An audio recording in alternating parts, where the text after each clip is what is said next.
Hello, welcome to 100 Yards of Football Sports Talk. Yours truly, Coach Kevin Bull Jones here today. And sports fans, I got a pleasure, a great coach that's here, going to sit with me for a few minutes, and we're going to talk some football knowledge, some football history, and just what's going on in the world today. So if you like the show, please join in and share. Today, my guest is one of the most highly decorated coaches ever in Georgia football as well as Alabama football. He's won five state championships in Alabama, two in Georgia, and one national championship. It's great to have a great football coach, great man, and it's a pleasure that he's being able to have some time with us today here on 100 Yards of Football Sports Talk. Welcome, Coach Propst. Good to see you. Man, it's great to be on with you. It's an honor anytime to be on with your peers and your colleagues and people that go through the same issues that we all are faced with every day, and especially during this time. So I appreciate you having me on. Coach Propst, I one of the biggest things, last time I had a chance to be around you, we compete against each other back in 2012 when I was at Lovejoy High School as defensive coordinator. And I tell you, I learned so much from that game.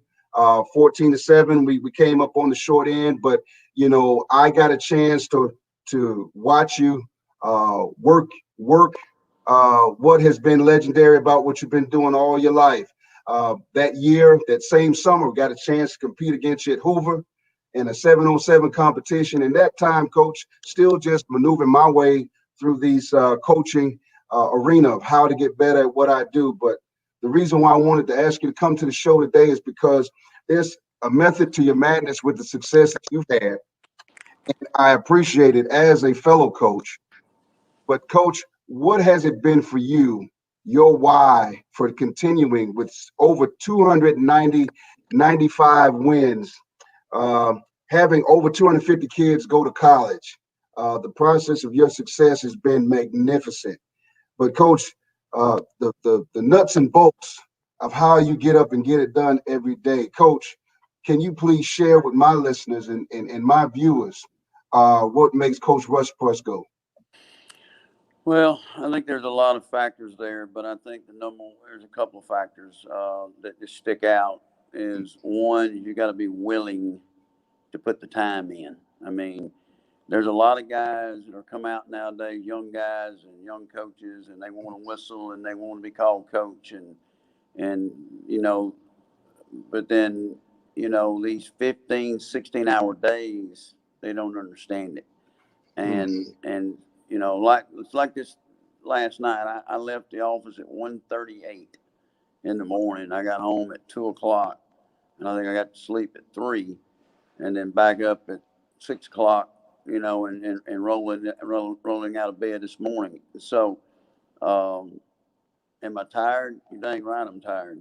When you're 62 years old, and I feel like I'm in really good shape, but at the same time, yesterday was our 23rd, or today will be our 23rd practice since July 27th, when the first day of fall camp. So it's been a grind in this camp. So number one, you got to be willing to put the time in. I mean, that's it. There's no shortcut. There's no way to efficiently work your program without putting in the time. And then we're under the gun because, number one, I'm just now getting here. I met my staff. We had our first full staff meeting on June 1st. I met the team, or partial of the team, on June 8th. We started coming together with a ball on the field on the 22nd of June. But until it was full team, was July 27th. So we're really, really behind the 8 ball trying to get this thing turned around and get it done. But the second biggest factor outside of putting in the time, and there's no shortcuts to success, is you better have good assistant coaches. And I mean, that's probably more important than the first one, because if you've got really good assistant coaches, then they understand the demands, but they're experienced enough to know what has to be done and what's prioritized first. All right, there's a priority list at every day. There's an everyday priority list, a task list that has to get done, and experienced coaches knows what to wade through. The most important things that's got to be done. And then there's things that if you get to it, you can get done. But if you don't get to it, you flip it to another day. So being able to decipher what slows you down from being successful in what I call quagmire sludge of the things that we do in education at times that really just has an effect on your program, so you said it earlier, you got to have the nuts and bolts of what football's about, and you got to stay on that task of making sure that you're coaching football 24/7 and you're not doing anything else. And I know guys are in coaching that are in teaching and they're teaching class, and then that's a difficult thing. I don't mind telling you, I couldn't do it. There's no way I can teach class and coach at the level that I'm, and I've been fortunate that here at Valdosta and Colquitt County and Hoover and in Mobile that I wasn't bogged down with classes. And a lot of my main coaches wasn't either. I mean, I just made that clear when I went in, and maybe there were some jobs out there that I couldn't get, because of that, because administration wouldn't be willing to do that. But I just don't think that if you're a football coach, Right. you need to make sure when you go take a job that you make your administration understand who you are and what you're trying to get done, where there's not any problems down the road of rubbing people the wrong way, which I've done before now. Trust me, I've done a lot of that. But here's the issue. They're going to fire you by what that scoreboard says every Friday night. Wow. That's it. And you have to make sure that that's taken care of first. Then you may have other responsibilities. I'm not saying not do your responsibilities in the classroom. You have to do that. And then one thing I have found out over the years, Coach, is that some of my best coaches have been good classroom teachers, and they've been able to organize their work, their day, and they've become very efficient. So you can do it. I don't think you can be a coordinator and do it, but you can be a good position coach and still teach class. But you got to be willing, say, to give up a planning period to be in the weight room. You got to be willing to come in and start slow and do all those kinds of things. But there is a protocol in place of being successful, and I don't ask any coach to do anything that I didn't do as a young coach. In 1979, I coached junior high football. In 1980, I coached junior high football for 2 years for $200 for the whole year. But it was a great teaching time for me to learn how to coach. And then in 1981, I started on the varsity staff. Wow. Amazing. And now, Coach, it's funny you mentioned that because you hit several things that here coaching in Metro Atlanta, and I've done over 25 years in this area, and competing, and you hit it right on the nose. I don't have the luxury of, I have to teach all my classes. I have to teach 4 or 5 classes, in some cases 6 classes in recent history. Then I got to go ahead and get ready to travel down to Colquitt County back in 2012 and play this man by the name of Rush Propst. And it's just the most amazing thing because I have to go I have to go teach 4, 5, 6 classes. So for the coaches that are coming in behind me, the young coaches, because a lot of them, you got the new guys that look at their wrist all the time. They look at the watch, and maybe they're in a situation where they're a late coach. What do you tell those guys? Because their why has to change of why they're doing it, evidently, if they're going to be successful. Well, if you got a clock watcher, you got a problem. I mean, and if I recognize that early, and I'm dealing with a little bit of that right now, of guys who have not been with me, and there's 4 guys on this staff, 5 guys of the 12 that's on the staff that have been with me, and they understand it. But there's guys who've not been with me that are having to learn the grind of this job, and I think you just got to understand But here's the other thing too. Now we're mentors. Right. We got to think of that first. And our job as a football coach, as a head football coach, is to teach young coaches how to work, how to be efficient, how to organize, and understand that this is not easy. I got a Right. former player that's playing. I got a former player that played for me in Moultrie in Colquitt County. He was a great football player. Bull Barge. He went on to. He was one of the top players in the state that year. He led us in tackles. He was a team captain. He was everything. He was the rock and soul of our football team. Led that team to a state title. Him and Saheem King, the running back. Right. He went on to South Alabama at 5'10", 5'9.5", and became South Alabama's leading tackler. Wow. For 3 years, he started down there and had a great career at South Alabama. I hired him after he got his degree. I hired him. He's a young coach. And he told me last night, we were walking out at 1:35, 1:38. We were walking to the car. He said, Coach, I never, ever knew what was in coaching.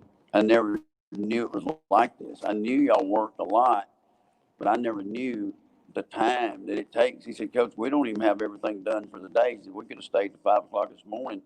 And I said, yeah, we could have.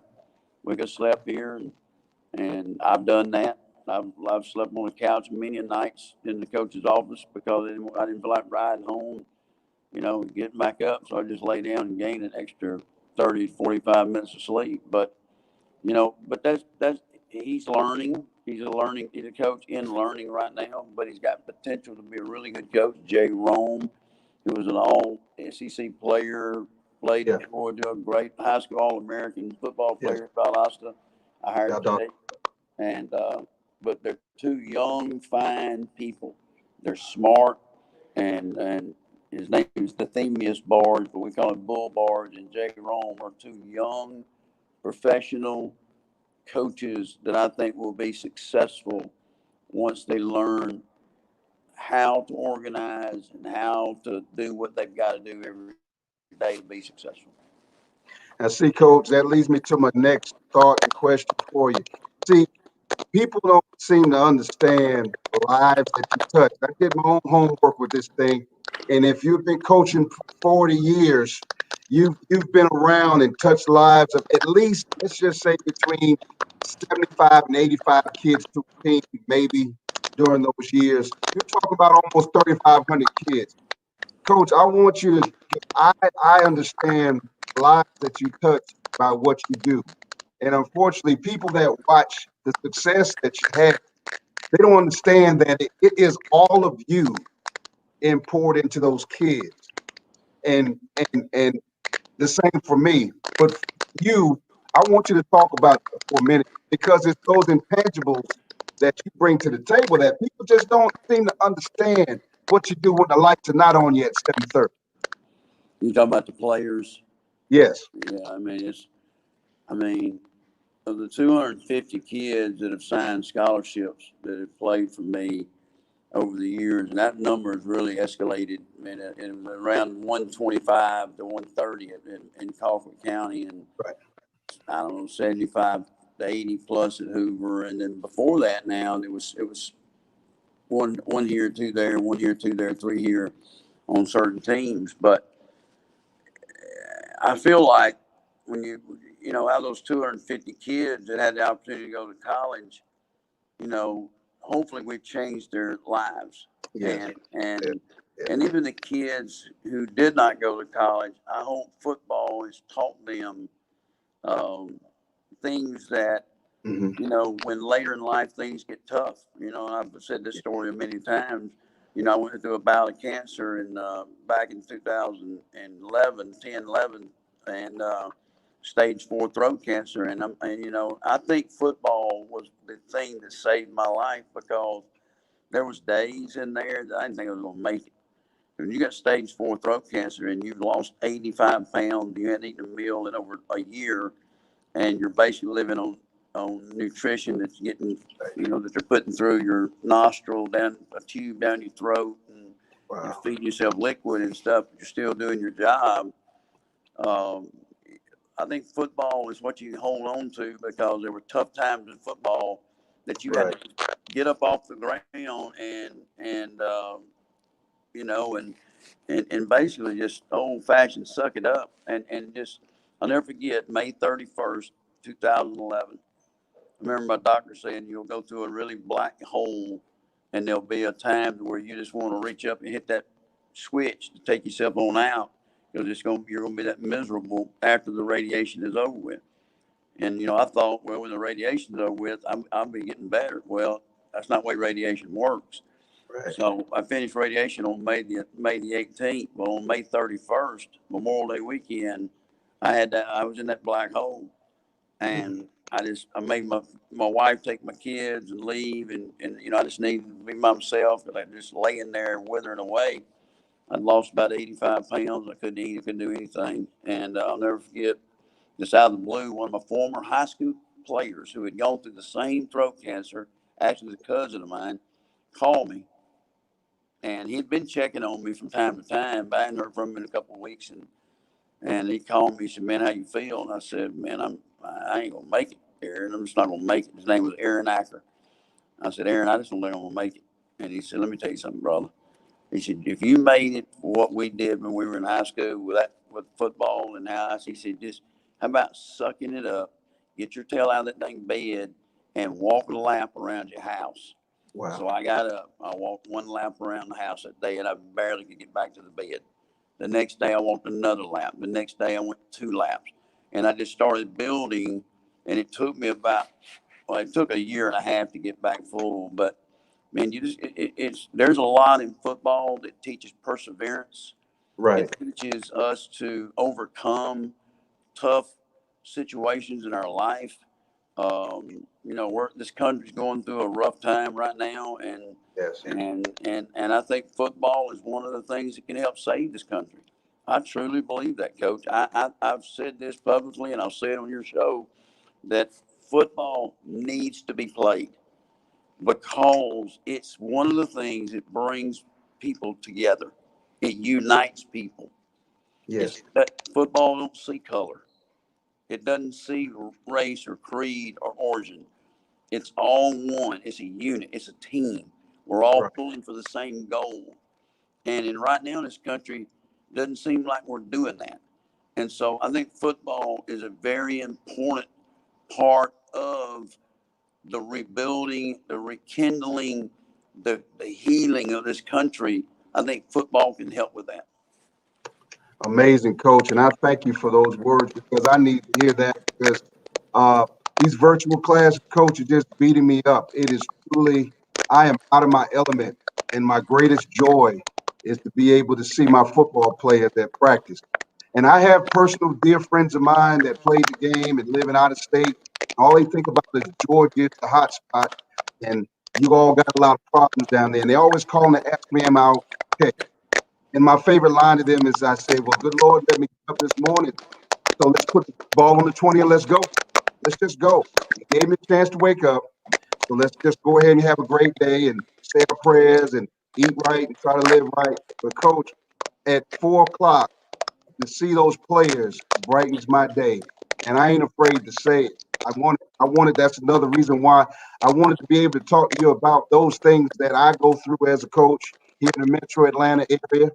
And more importantly, rely on your experiences and what things you've been through. Because now the only way we can talk to coaches is through virtual.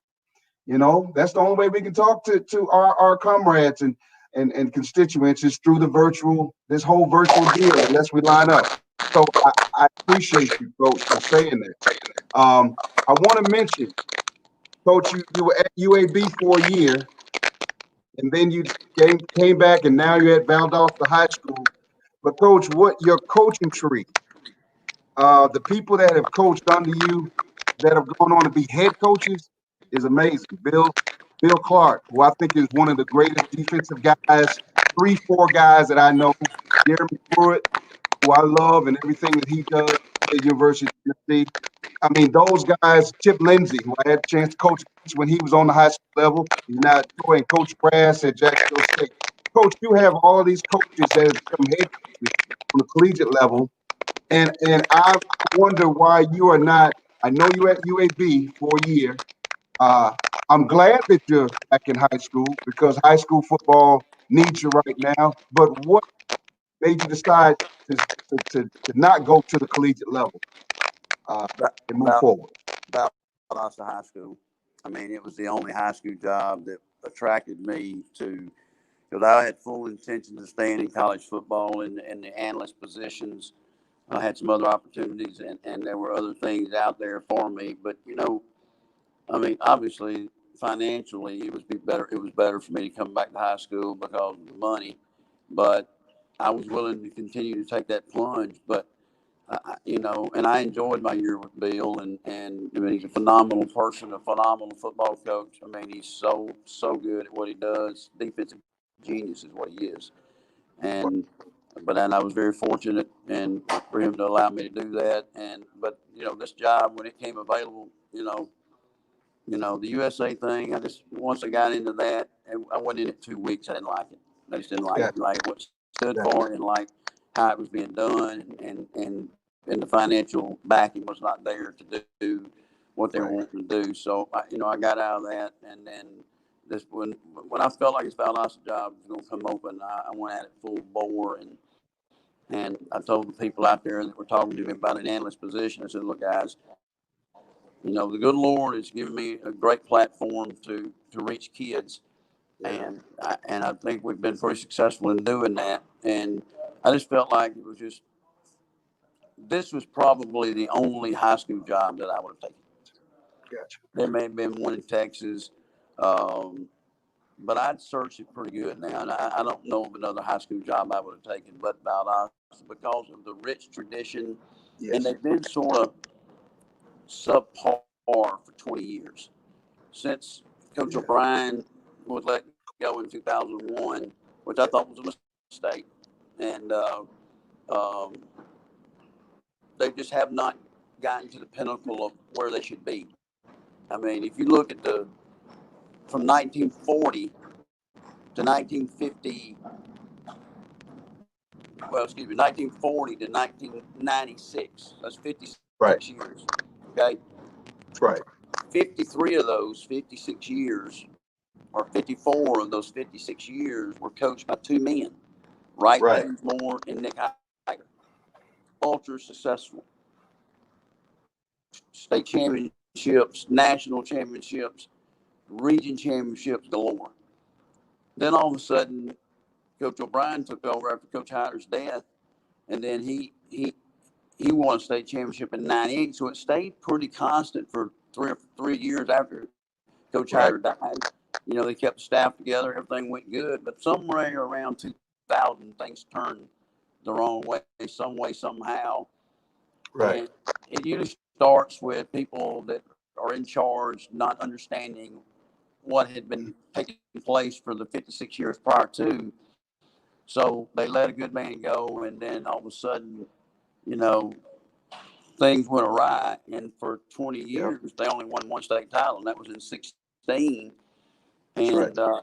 And they've just been subpar. They've underachieved in a lot of areas, and I think so. I saw that, Okay. and I don't think you can blame it all on coaching either. Right. It takes more than just a head football coach.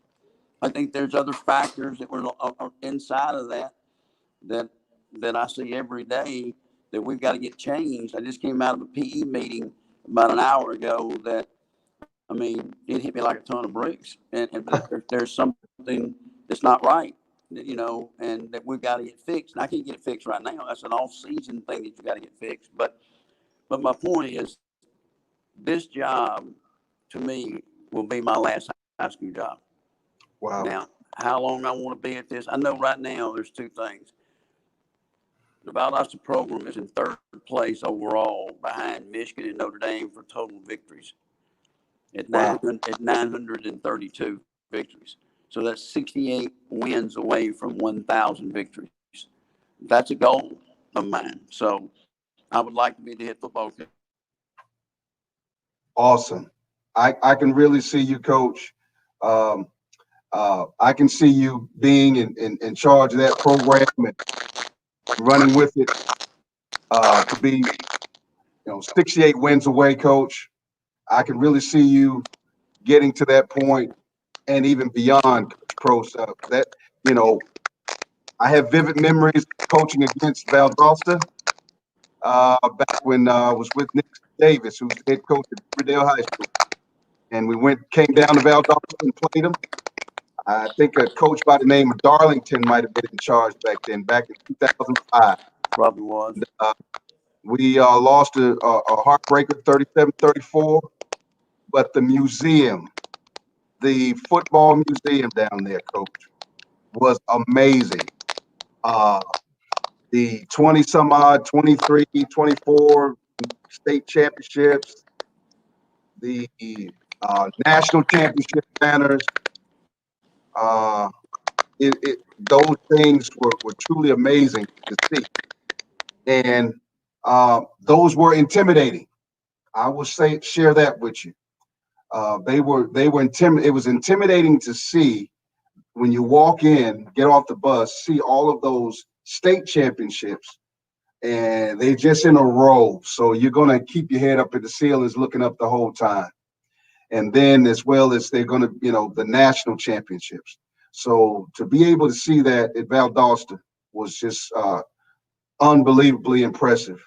And then to have to turn around and play against Valdosta, which a team that, well, we definitely had on the ropes at halftime, and then second half, the other Valdosta team showed up, the one where that tradition lives. So I can remember those times, and when it's all said and done, understanding that down in South Georgia, that mystique of Wintersville, USA, is truly amazing.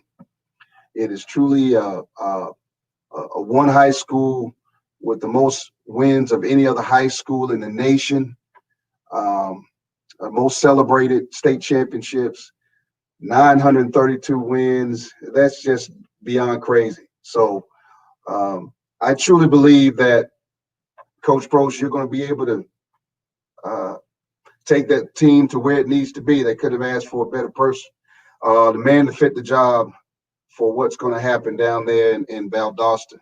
So I definitely understand. The thought process in that possibly being the last place that you coach. Of course, I believe you'll get past 1,000. So I'm quite sure there'll be some state championships in there as well. The whole idea of South Georgia recently, Marietta has won the state championship, 7A. And Grayson has won the state championship. North Gwinnett has won the state championship, as well as Milton has won the state championship in 7A. So I believe that the north part of Georgia has been in control for a while, and the dominant factor in the driver's seat as far as state championships in the largest classification in Georgia, which is 7A. So the last time a school from the South won the state championship, South Georgia, was in fact your Colquitt team. So with that being said, with you now moving over to Valdosta, it's pretty fitting to say that possibly the pendulum will swing a little bit as far as the powers that be with football in Georgia as far as 7A classification is concerned, which is the largest classification in Georgia. For the sports fans that get a chance to enjoy football, I know that Alabama has started and Tennessee has started last week. We here in Georgia start in another 10 days of football, and it will be great to see how that works out. Coach Prost, I definitely appreciate you being on the show. I know we had a little bit of technical difficulties because of all the new installments that are going on down at Valdosta right now with the Wi-Fi and all the upgrades that are happening down in Wintersville City, down there in Valdosta. Got a lot of tradition to work with. And it seems like there's a lot of good people that are there that are trying to work with you to make sure that you have everything you need to be successful. At the end of the day, that's what it's all about. So I echo those sentiments that you have about what it takes to be successful. And I truly want to say thank you for coming on the show. And we did get a chance to spend some time together to talk some football. And rest assured, we'll be having you come back so we can finish up the great conversations we had about football, your plight, your direction moving forward, and food for thought for some of those young coaches just around the country that decide to go down this road we call high school football coaching and touching lives. It's really important. The kids need it. I know I needed it. But there is a vehicle to be able to touch lives in a positive way.